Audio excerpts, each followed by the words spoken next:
Magandang araw. Ako po si Mark Lester Lirag at ito po ang aking daily devotion ngayong January 18. The third son of Adam and Eve, Seth, na tinalakay po ni Pastor Russell Ocampo sa 365 daily devotion. At ang Bible verse po yung araw ay galing sa Genesis chapter 4 verse 25 to 26. Ang sabi po ay, muling nagsama si Adan at ang kanyang asawa at siya'y nanganak ng isang lalaki.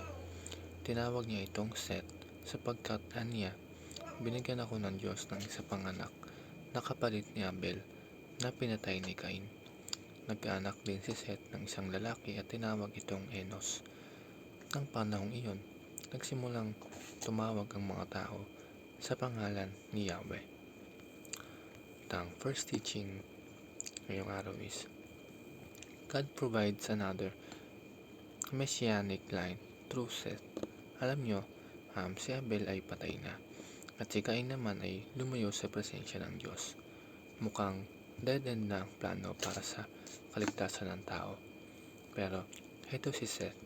Ang pangalang Seth ay nangangahulugang appointed o substitute para itong pag-ride natin. Kung ang main route ay sarado dahil sa landslide o aksidente, si Lord naman ay nagbubukas ng panibagong daan. Seth was the new route. Sa kanya nagmula ang lahi ni Noah, Abraham, hanggang dumating tayo kay Jesus Christ.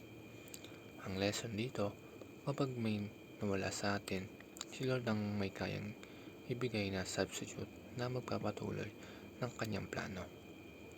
Ang second teaching, God preserves His plan even after tragedy. Napakabigat ng pinagdaanan ni Eva at Adan. Namatayan sila ng anak at naging mamamatay tao ang isa. Tragedy after tragedy, pero hindi doon nagtatapos ang Diyos. Sa ating buhay, baka may tragedy tayo, tragedy ka ring pinagdadaanan. Sa negosyo, sa pamilya o baka sa health mo.